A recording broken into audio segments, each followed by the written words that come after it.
Hey there. Welcome back to the channel, or if this is your first time, welcome to the channel. This is a little bit of a different kind of a video. Today we're doing a watch video. I haven't done any watch videos on here yet, and I thought it might be fun. I ordered a new watch. Obviously, you could probably figure out that it's a Seiko. It's a SKX007. Pretty classic dive watch, cheap dive watch. You know, they, I think, list for maybe $300, and you can get them for significantly under that. I paid $170 for this one from Joma Shop on a rubber band and rubber strap, I should say. And I also ordered this Strapcode metal bracelet for it, which feels nice and solid and heavy. I haven't obviously taken it out of the wrapper yet. I did look at the watch, so it has been unboxed. This will not be my very first impression. It came before the strap got here, and I couldn't wait.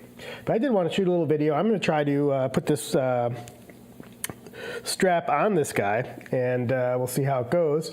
It should be pretty easy, I think, but you never know. So let's take a look at the watch.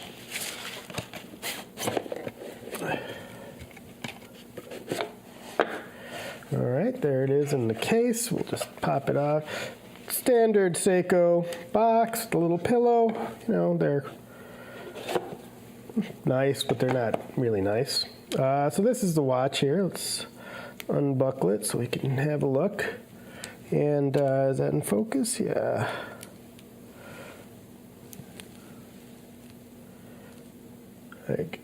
Yeah, let's turn it around this way for the camera. So it's your standard SKX007. Looks kind of like a Submariner, I think, but you know, it's definitely got its own thing going for it. Seiko's been making this watch for a lot of years. It's got a lot of, you know, street cred.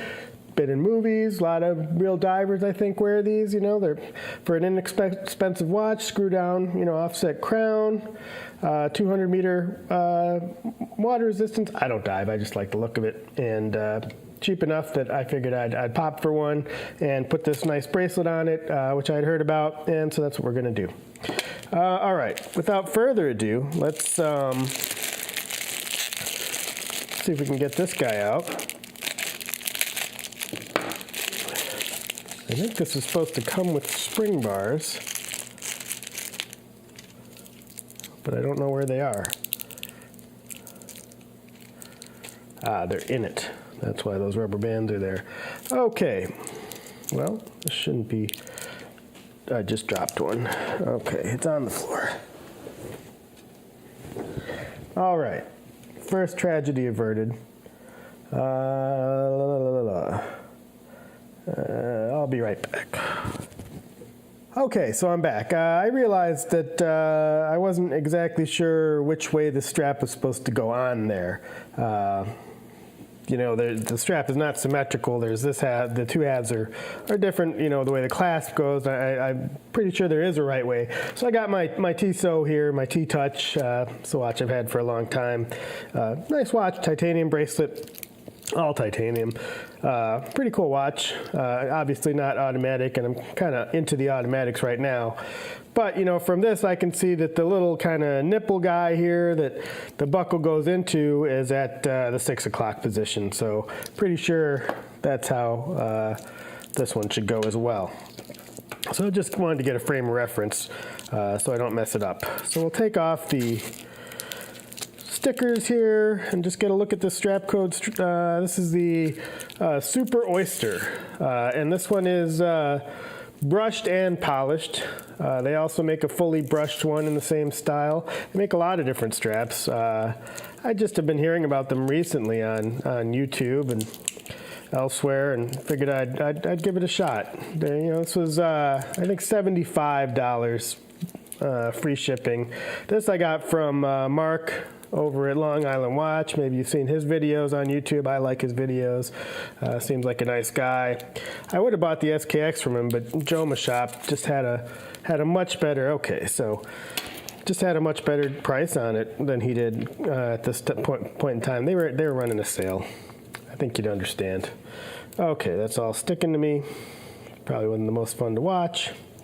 Okay, so there's that little nipple that we were talking about. So that's going to want to go. It's more complicated thinking about it than you might expect. Let's see. If we lay that like that, if we lay that like that, and if we lay this like this, well, it's really, I'm confused. Well, let's get it off of here. Maybe it'll make itself clear. I don't know. I'm going to put these spring bars over here so they don't roll away, hopefully. And let's see if we can get this strap off of this watch here. So I should be able to get my little watch tool here into here if I just push with my thumb,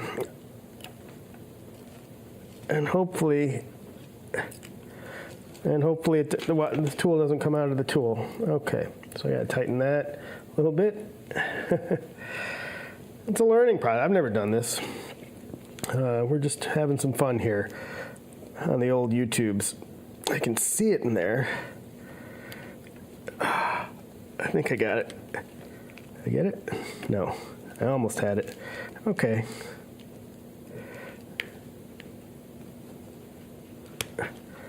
Still didn't get it. I'm getting close. I'm definitely getting purchase on it. I think I'm just not pushing it far enough. Let me try from this angle. There we go. There we go. All right, there's one. And then we'll do the other.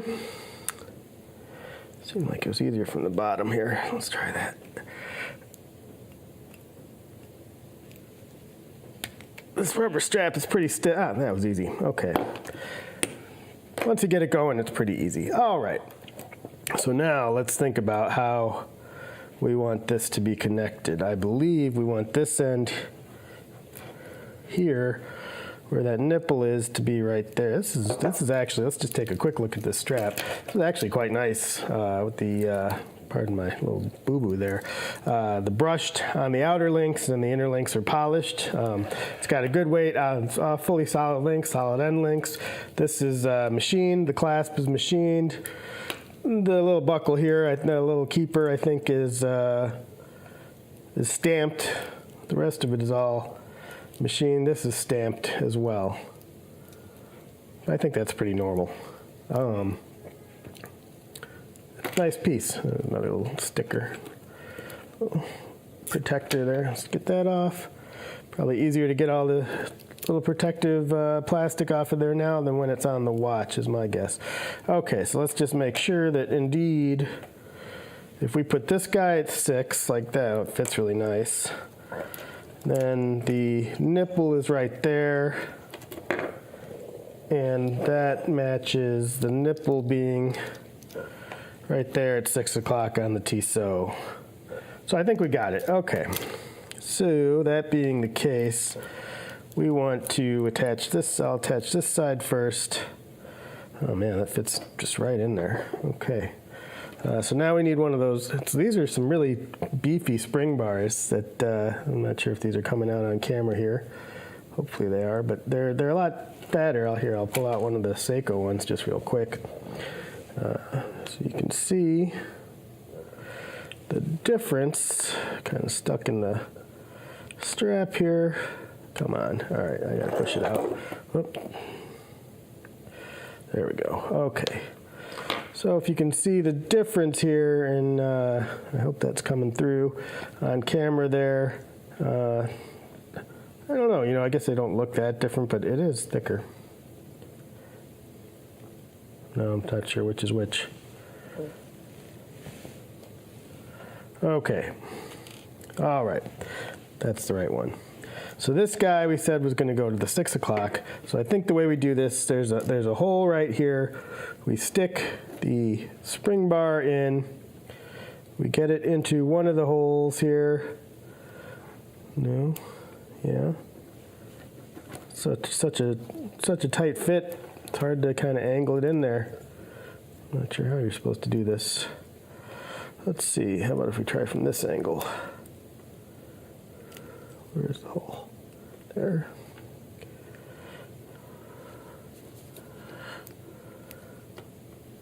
Don't want want to scratch or bend anything here if I can avoid it.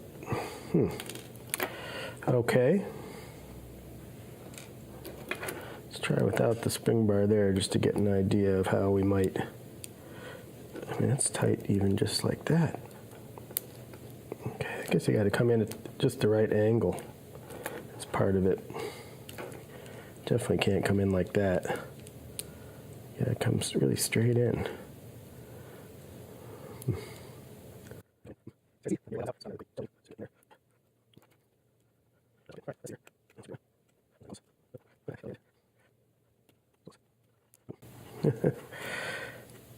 I think this is just one of those things, you know, you get better at as you do it.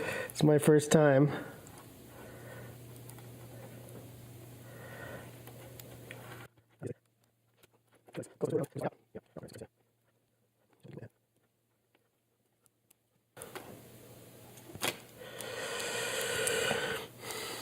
Yeah, I'm a little frustrated.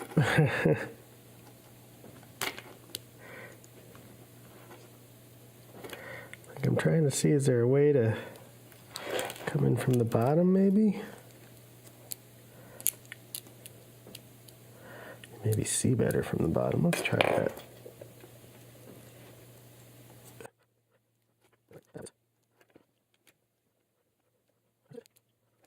Like that.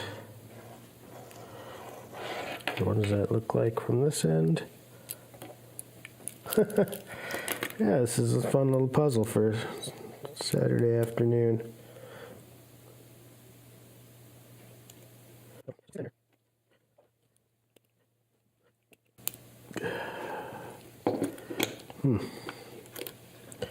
Mark over at Long Island Watch can do this, the camera in his face with gloves on. I don't know how he does it. I watched his video. I may have to watch it again here. See what I'm doing wrong, because this is not really happening. Up. I just heard a snap. Yeah, definitely do it from the bottom. I think that's really key. That is in there. Oh, look at that. It's looking nice. Okay, well, hopefully the next one here will be easier now that we've figured out the bottom trick. Let's see. This one's harder though because you got all this stuff in the way.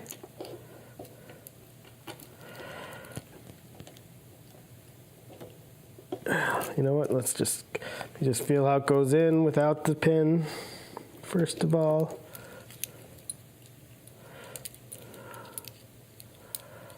This bracelet really feels nice, I have to say. Huh, it doesn't really seem to want to fit at all.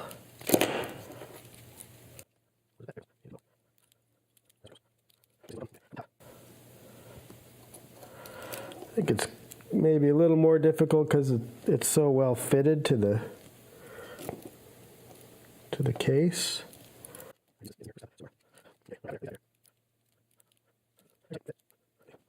We go for it.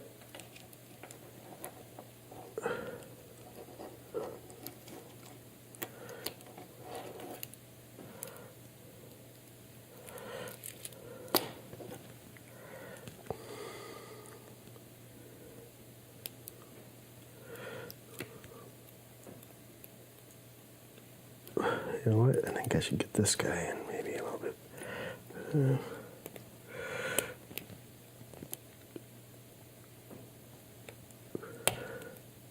It's riveting YouTube, isn't it?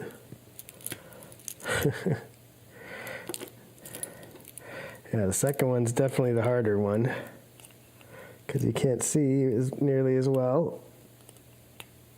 Oh, I just popped it out of the other end.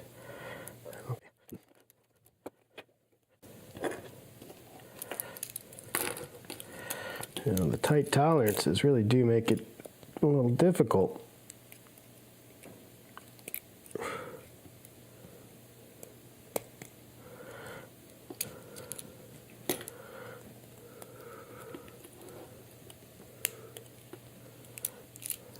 It's close.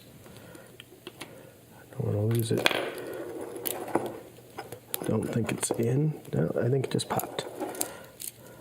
think it just popped. Now I am going to have to resize this too. But that feels pretty good. I think that's in, guys. That's it. Let's put it on the wrist. It's going to be way too big. But we'll put it on anyway. And yeah, well, it feels good. A lot of nice weight to it. I think it looks pretty sharp. And I'll probably do another video here. I'll split this up because this was kind of long and annoying of trying to resize this guy, which I have not resized a watch yet with this, with these, it's got these screws, which is I think the nicer kind of way to do it. They're only on one side, which is cool. And I think you just unscrew them, I think, and take a link or two off. So that'll probably be the next video. For now, this is my my brand new SKX with the Strapcode Super Oyster brushed and polished bracelet. It's a little smudged up from all that handling, but I think it looks great. See you next time. Thanks.